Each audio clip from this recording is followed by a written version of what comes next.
"Since you're a failure," my mom said, taking my son. CPS agreed. Then I found her secret files. Now they'll hear my verdict in court. I looked up at the cold, gray sky one fall afternoon. I was standing by a window on the second floor of my house in Oak Park, a Chicago suburb. As I zipped up my red Century 21 jacket over my brown hair, which was pulled back in a ponytail, I gave myself a mental pep talk to keep pushing forward, doing it all for my son. It had been 7 years since I'd moved back to the house I grew up in. My mother, a stickler for cleanliness, wouldn't let a speck of dust touch the white walls outside. They always shone brightly in the morning light. "Lucas, you're going to be late for school." "Just a second, I'm reading about the Tyrannosaurus." My 8-year-old son's voice called out from the upstairs hallway. He had my John's round blue eyes and a sweet smile. He looked just like his dad, the man I lost in an accident a decade ago. Lucas carefully put his dinosaur book back on the shelf and quietly said goodbye to his father's picture, which was placed by his bed. The old, silver frame held my son's father's youthful smile frozen in time. As he headed downstairs towards the front door, there was his grandmother, Margaret. Her First Presbyterian Church brooch sparkled on her chest, and not a hair was out of place in her immaculately styled gray hair. Everyone in the community respected her views, as she was a respected figure on the local school board. But inside the house, her strong personality created an oppressive environment that affected us all. "Cereal again for breakfast this morning, I see," she said. I looked at the empty cereal bowl sitting there on the kitchen counter. Inside the antique china cabinet, I saw the expensive dinnerware that got used only for the weekend church gatherings. "Mom, on days when things were hectic. Since you decided to be a single mom, Lucas doesn't always eat good food. Catherine's teenage pregnancy and the fact that she became a widow so young, it was something I could never fully come to terms with. As payment for them living here, I required $800 in rent every month, plus mandatory church attendance on the weekends. Also, I held the complete control over the $500,000 inheritance that I received when my husband passed away. Any repairs that were needed had to be approved by me. Lucas went to after-school care every weekday afternoon. If I was asked, I would just sneer and refer to it as that cheap daycare. On the weekends, Lucas sat quietly next to me during the Sunday service, listening to the sermons. He resembled a tiny grown-up. "Goodbye, Grandma." I noticed my severe face soften momentarily when Lucas spoke, but I quickly regained my composure and snapped back, "Be careful." Lately, it felt like my coldness toward my grandson had been getting more obvious, maybe because I was worried about what people were thinking. "Mom, I have a crucial business meeting today." It could be the day I finalized the deal for that new condominium. I just nodded at Catherine's statement as if I didn't care. "About the rent, could you possibly hold off for a bit? My sales are picking up." It always got stuck in her throat. For quite some time, I'd been secretly stashing away money, dreaming of the day I could break free from my mother's grip and begin anew with Lucas. Lucas had just left the house, running towards the school bus. Lately, he'd been shying away from conversations with his grandma. Even during special occasions, he'd remain in his room, quietly assembling dinosaur creations out of Lego bricks. Margaret's eyes took on a creepy expression regarding her grandson's actions. Even though I hadn't realized it yet, my mother's behavior had been becoming increasingly odd. That afternoon, I finished my workday ahead of schedule for a change. The paperwork for the new condo purchase had been finalized successfully, and I was eager to share the excellent news with Lucas. I stopped at the bakery on Lake Street to get his favorite chocolate cake, and I was feeling happy on the walk home. The sky was covered with thin, scattered clouds as the early autumn evening drew near. At 6 o'clock, the usual blue sneakers that Lucas left by the door after school were missing. The new shoes we'd bought just a week ago. It felt like only yesterday when I'd celebrated how he was getting bigger as he'd grown in shoe size. Even though something felt wrong, I put the key in the lock. "I'm home," I called out. My usual greeting disappeared into the quiet of the empty house. The TV in the living room was turned off. Margaret's Bible lay open on the table. A bookmark with information for Child Protective Services was in the pages. I couldn't believe what I was seeing. There on the edge of the bookmark was a message written in Margaret's neat script saying to bring back harmony to the family. "Lucas, Mommy's home." The sound of my own voice felt hollow. In the kitchen, Lucas's snack, untouched, was exactly where he would have had it after school, right on time. The ice in his orange juice had completely vanished. Beside it, I saw the dinosaur encyclopedia he was reading that morning, and it was open to the Tyrannosaurus page with the bookmark still there. "Mom, where's Lucas?" A noise reached my ears from upstairs. I hurried up the stairs and saw Margaret standing outside Lucas's bedroom. She was dressed in a white blouse and a navy skirt, her typical attire for school board meetings. She had a stack of papers in her left hand. The brooch pinned to her collar seemed to glow in the dim hallway. "Oh, Catherine, you're home earlier than usual," she said. There was something strange in Margaret's voice. Her eyes looked like they were focused on something far away. From behind her, I could hear drawers opening and closing inside Lucas's room. "Where's Lucas? He should be home by now." Margaret lifted her head slowly in response to my question. The ends of her mouth curved into a small smile. Through her makeup, I could see dark circles hinting at sleepless nights. "Lucas? Oh, you mean that boy." The air in the hallway suddenly felt cold. Only the ticking of the old wall clock seemed abnormally loud. "What do you mean? Mom, where is Lucas?" Margaret met Catherine's shaky tone with a smile that was devoid of warmth. It looked like she was experiencing a release of pressure, as if a burden had been lifted. "That boy is no longer welcome here." "What is that supposed to mean?" Catherine gasped, struggling to breathe. My legs felt weak and all the color was fading from them. It seemed as though the floor was trying to suck me down. Margaret slowly reached for her phone. Its screen cast a light blue hue onto her features. "I contacted Child Protective Services about him. I'm positive they've found him a good foster home by now." On the screen was the Illinois Child Welfare Department's website. There was Lucas's picture, no doubt about it, taken just recently at the church school outing. Under the heading, Seeking Foster Families, were her son's name and age. My vision started to go blurry. "Are you completely out of your mind? Why, tell me, why did you do this?" Margaret began to speak as if explaining something simple. Her voice held the authority of her former teaching days. "You are not a fit mother. You work late into the evenings. You serve pre-prepared meals. You aren't committed to the church. You only bring dishonor to this family. The problems Lucas has in school are all because of how he's raised." Spreading the papers she held in her left hand, Margaret continued. There were fake medical files, doctored photographs, and falsified school reports. Everything was arranged to convince everyone that I had neglected my child. The papers had the official seal of the school board along the edge. "Lucas deserves to be raised in a real family setting." Being on the school board, I couldn't just ignore this situation any longer. This has been the talk of the town with everyone at church. Catherine was leaning against the wall, struggling to stand. Her legs were giving out. The evening shadows of autumn were growing outside the window. The sight of families walking by on the street felt like it was happening in another world. The streetlights were starting to turn on, one after the other. "Mom, please," I pleaded. "Where is he? Where did you take Lucas?" "There's no use in me telling you at this moment," she replied. "You don't get to see him anymore. He will be well cared for in a decent home." Margaret's voice was incredibly cold. A nearly insane certainty burned deep within her eyes. Catherine pulled out her phone, her fingers trembling as she called the police. However, I learned that taking swift action would be tough because the correct protocols had been followed. Even contacting Child Protective Services only brought the reply that an investigation was necessary. When she ran to the Johnsons' place next door, they shut the door with a sorrowful apology. Everyone in the community was frightened of Margaret's power. That night, Catherine broke down and wept in her son's vacant room. Only his father's photo silently observed her. The dinosaur he was in the process of constructing with Lego bricks sat incomplete on his desk. The following morning, at First Presbyterian Church, after the Sunday service had ended, Catherine stood in front of the legal consultation room. The deep shadows under her eyes were evidence of a night without any sleep. My mom always bragged about how the church offered free legal help, something they did for the neighborhood. It was so strange, now it was my turn to go there for help. "Come in," a soothing voice called out. I opened the door and saw a black woman with a friendly smile. The nameplate on her desk said she was Jennifer Carter, an attorney who focused on children's well-being. "My son, yesterday," Catherine stammered, her voice cracking. Jennifer gave a small nod, giving me permission to keep talking. I slumped into a chair, totally worn out, and recounted everything that had happened since yesterday. Margaret's deliberate lies, the false report to CPS, and the community's unwillingness to speak up. It was all carefully planned out, using my mother's clout. When I had finished, Jennifer closed her eyes for a beat, taking a slow breath like she was gathering her thoughts. "Yes, your case is not straightforward," she said, retrieving a file from a drawer. "I've handled a lot of situations like this.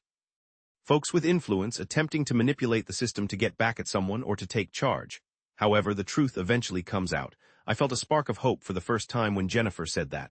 The retainer is $5,000, she added. Payment plans are an option, but I didn't hesitate. I answered immediately, that will work. I chose to put down the entire payment I had just gotten from the new condo deal. I knew this was something I absolutely needed to break free from my mother's control. Now let's get the ball rolling right away and start collecting proof. Jennifer clearly laid out the steps we should take. First, we need statements from Lucas's connections at school. That includes his teacher, Mrs. Thompson, the after-school staff, and the school counselor. We should find as many people as possible who can talk about how he acts every day. At Oak Park Elementary School, Mrs. Thompson was happy to pitch in and give us her account. Lucas is genuinely one of the kindest kids in the whole class. Just the other day, he walked a sick classmate to the nurse. He always turns in his assignments on time. Her words were a direct contrast to Margaret's lies that painted him as a troublemaker. Jessica Brown from the after-school care gave us the security camera videos. Up until 4 p.m. every single day when his grandmother arrives, Lucas is either reading or hanging out with his friends. He's a very calm kid, really. School counselor Mark Wilson also offered his support without hesitation. During our usual twice-a-year counseling sessions, Lucas has never shown any sort of troublesome behavior. Instead, I've seen him mature emotionally while dealing with the loss of his dad. The evidence was piling up. Even the Johnsons, who live right across the street, eventually came forward with information. As a matter of fact, last night I saw Mrs. Margaret talking to a man I didn't recognize. I wrote down the license plate number of his car. As it turned out, he worked for a private organization pretending to be CPS. The mail carrier, Mr. Peterson, gave us the delivery records for some questionable documents. Anderson from Sunday school shared what he knew regarding Margaret's strange conduct. Following last week's church gathering, I overheard Mrs. Margaret speaking under her breath, explaining how people dealing with demons needed direction.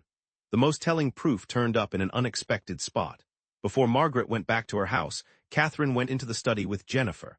The antiquated desktop computer didn't have any password security set up. My mother always sticks to the same password, my date of birth. Loads of documents were opened on the screen. There were emails, drafts of untrue reports to CPS. There were templates for fabricated medical certificates. And the most astounding thing was located in a folder titled Inheritance. This is, in fact, Dad's actual will.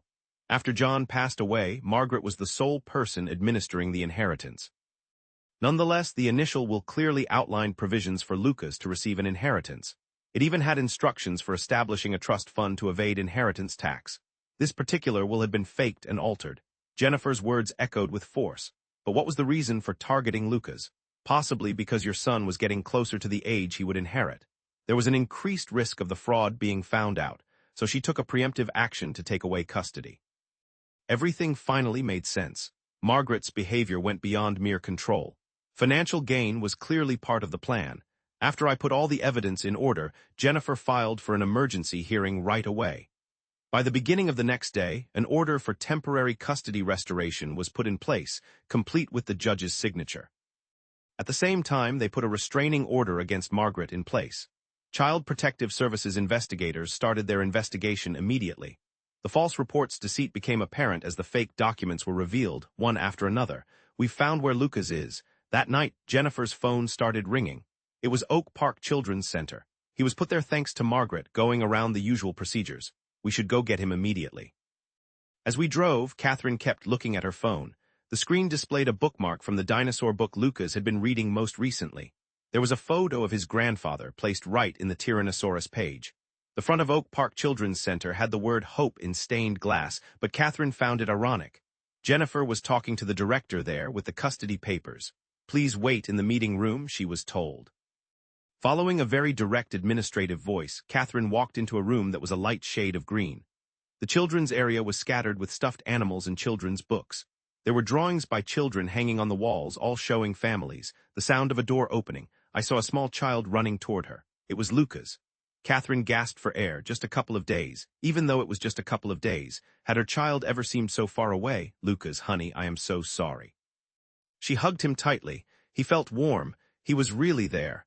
The smell of his shampoo wiped away Margaret's accusations about me being an inadequate mother. "Grandma told me that you didn't want me anymore." My voice was shaking. Catherine gazed directly into my son's eyes. "That statement isn't accurate. Absolutely not. All this time I've been battling to get you back in my life." Tears began to fall from my eyes. Gently, she brushed away the tears that were running down Lucas's face. "We should head home now." "But what about Grandma?" "It's all right. No one will be able to split us up again." When they left the place, Lucas didn't even glance backward. Instead, he clasped Catherine's hand securely. Later that evening, the psychologist, Sarah Brown, came to our house. After her meeting with Lucas, her face was serious. Long-term care will be necessary, apparently. There are indications of psychological abuse coming from his grandmother. The report detailed Margaret's daily words and the things she did. "You'll turn out just like your father. You're tarnishing the good name of this house. You should have been raised in a decent home." The piling up of little comments had worn away at his young heart. The very next day, Margaret was given a psychiatric evaluation at the Illinois State Mental Health Center. The findings were far beyond what I had thought possible. In addition to an obsessive personality disorder, she demonstrates clear delusional tendencies. Dr. Robert Clark went on with his explanation, looking down at a large file. Especially noteworthy are her unusual fixations on how things look to others and her need for moral perfection. The way she sees things is getting worse. But that was just the start of it. At the evidence disclosure in Jennifer's office, I couldn't believe my eyes, seeing the huge pile of thick files in front of me. This report details a traffic incident that happened a decade prior to John's crash. Back then, the newspapers presented it as a simple, sad accident. The night was wet. A car lost control. It crashed right through the guardrail. "Do you find anything peculiar about this?" Jennifer's observation stood out. Just before the crash happened, a substantial amount of money was moved out of John's bank account. That money went directly into Margaret's personal account. Plus, the life insurance papers seemed to have been changed too. Catherine and Lucas were supposed to be the ones who received the benefits. Yet the name on the documents had been changed to Margaret. The signature seemed obviously fake. And here's the really important part. The last file in the case held critical evidence. This last file included documentation of Margaret's activities on the day of the accident. There were security camera videos. There were receipts from gas stations. And also John's car maintenance records, the marks that showed brake alterations. I was speechless. Catherine's hands started trembling. The true story from 10 years ago was about to be exposed. Margaret's voice filled the courtroom. She explained that everything she did was for her family. She began to speak with a defeated tone while she was on the witness stand. When Catherine became pregnant when she was so young, our reputation got completely ruined. At church, at school, I could see everyone's judging eyes. "So that's the reason why you did what you did to John." He was going to move Catherine away from the house, away from the community. My daughter, my grandson. The courtroom was completely silent. It had been so easy to tamper with the car's brakes. The mechanic's son owed our school board a big favor. The awful reality was stated plainly. I was the one responsible for managing everything, the inheritance, the insurance payouts. I felt it was my duty to uphold the household structure and safeguard our family's reputation. Margaret seemed to be staring off somewhere far away, watching everything. But as Lucas got older, his eyes began to mirror John's. The revelation came out as if it were an insane prayer. I was positive. Everything had been done the way God wanted.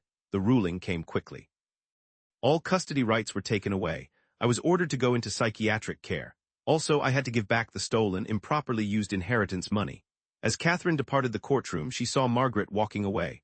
Her mother, who had always been so proper and proud, now looked small and diminished. Her hair, once neat, was now messy and her hands were shaking, as though she was trying to hold on to nothing.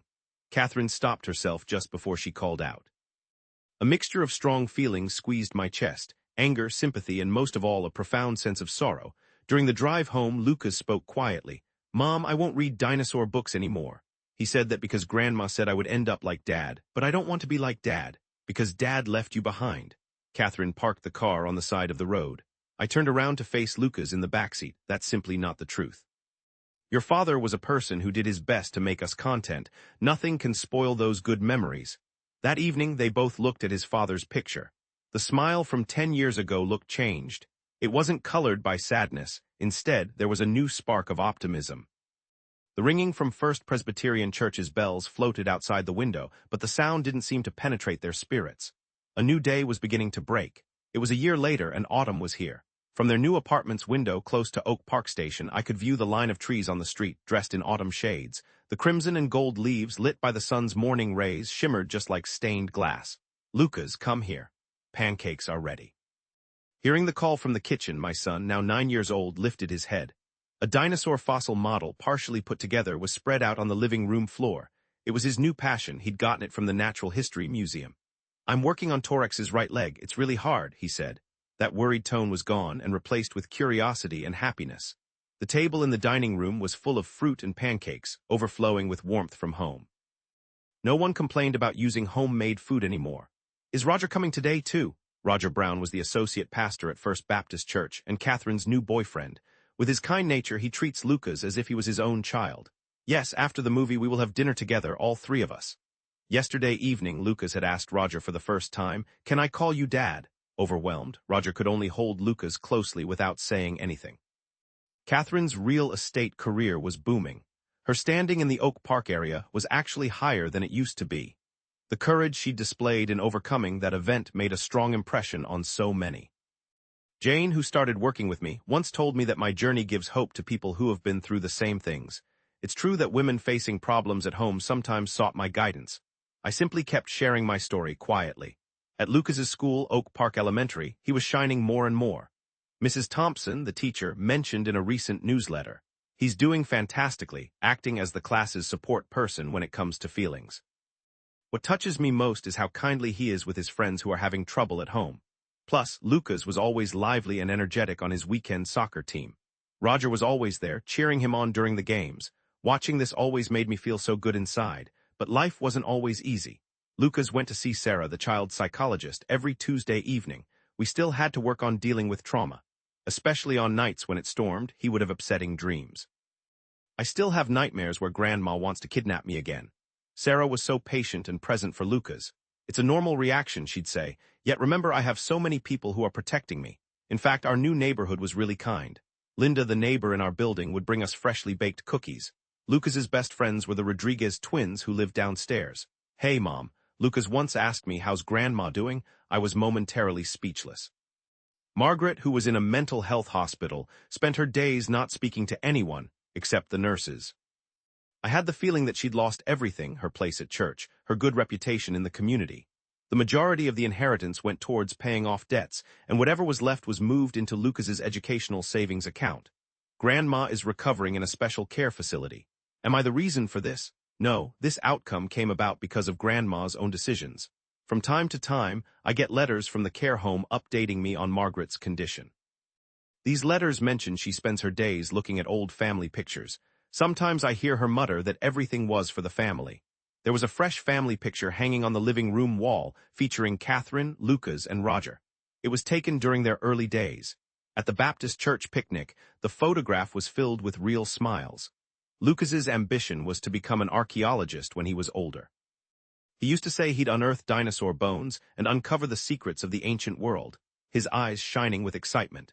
His passion for dinosaurs got him special insights from the curator at the Natural History Museum's dinosaur exhibit. Catherine and Roger were planning to get married the following spring. Even though it would be a small wedding, members of their new neighborhood were offering to help with the preparations out of kindness. Lucas was really thrilled to be the ring bearer. "Mom, let's make a new photo album," Lucas suggested one day around Christmas. "This time we'll only include the happy memories." Catherine silently agreed with her son's idea. The past couldn't be undone, however they could start anew. The bells of First Baptist Church were softly chiming. Outside the window, snow had started to fall softly. In our cozy living room, the narrative of a new family was slowly unfolding. The last letter from Margaret stated, "Even though I don't feel worthy of asking for pardon, I have a single wish, that Catherine and Lucas would experience genuine joy." It's almost unbelievable, but that prayer had actually come true. The doctor mentioned that her memories would gently diminish over time, but it wasn't necessarily a bad outcome. Catherine probably wouldn't have to see her mother's final moments. That was a decision, too, made to shield Lucas. But once a month in the chapel at First Presbyterian Church, Catherine would offer a quiet prayer. It wasn't for anger or absolution. It was simply that everyone's hearts would eventually find peace. Beside the new family photo, John's picture still remained. The sadness they once felt had changed into a calm, gentle memory. I thought, what should we put on the cover of our new album? A picture of a rainbow. Because rainbows only come out after the rain is over, don't they? Lucas's words welled up tears in my eyes. My son had become stronger and wiser than I'd ever imagined. An evening train slowly arrived at the Oak Park station platform. Our new family's chapter had just begun. I knew it would certainly be a joyful one.